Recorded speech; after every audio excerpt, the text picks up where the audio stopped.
my colleague, Annika Lassen, has the story. She's joining us now live from Cape Town.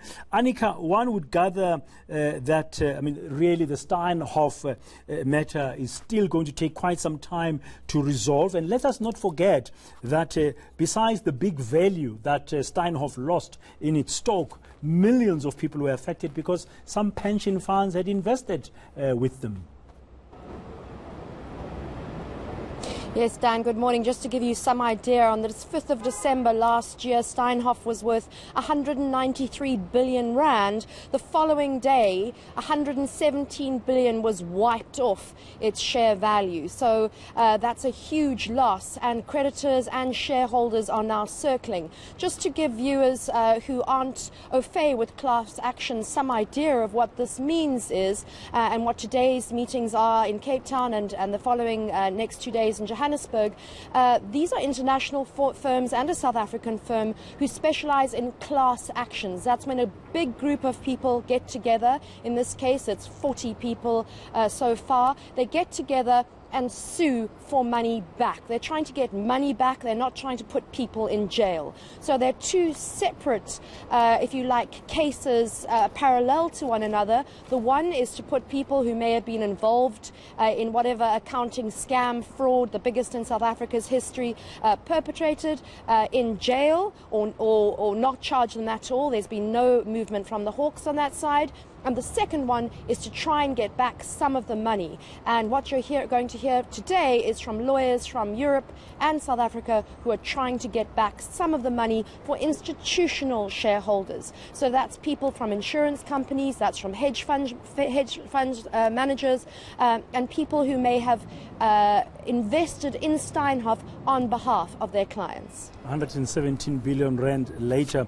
I mean, this class action in South Africa, we haven't had many class actions since democracy. So as you said, it's an unknown area. But it looks like in this case, when you're involving lawyers from across South Africa and parts of Europe, it is going to be it's being a matter that's taken seriously. Should we anticipate the number of people, you said 40 so far, who are involved in this class action, should we expect that number to grow as this case goes on, Annika, or this is it?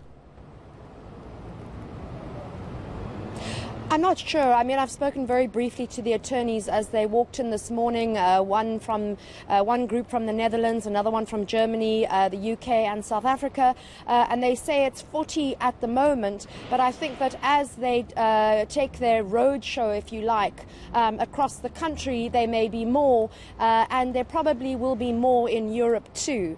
Remember that this is these are law firms who specialize in class actions. Now, we've had class actions in South Africa which have a human rights angle, asbestos victims, victims involved in asbestos with mining rights, class action suits where people's rights have been undermined. But this is quite rare in that it's one of the first where they're actually trying to get money back for shareholders from a big company. So these are law firms that have dealt with, for instance, Volkswagen and other, for instance, big companies where people's lives have been lost or shares have been lost because of faults or technical problems, like those big American sort of class actions that you hear about all the time that take place in the US and in Europe.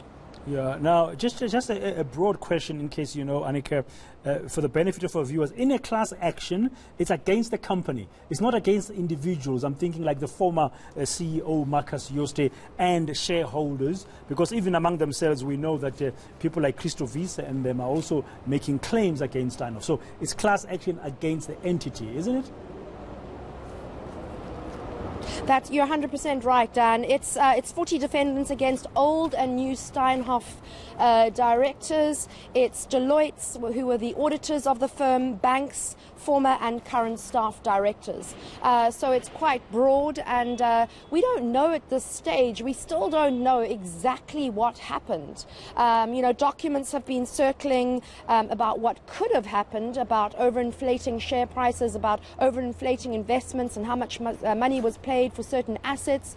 But because there's been no criminal case or civil case yet, we don't know the intricacies of how this massive international fraud, scam, accounting irregularity, I think it was called at first, actually took place. So there should be this unfolding. And we're also waiting, Dan, for the outcome of this PwC report, forensic audit, which was chartered by Steinhoff itself. It's going across 30 jurisdictions. It's a multi-jurisdictional investigation which is due out in December. So the Steinhoff case is bigger than just South Africa. It's a global one. And accounting irregularity sounds like a fancy term for somebody who intends to commit fraud. Thank you very much, Annika. That's Annika Larsen, just telling us that landing this morning in Cape Town is a group of class action lawyers who specialize with this from South Africa and across Europe, who've come here to have meetings this week as they begin or finalize that class action by about 40 people so far against Steinhoff partner.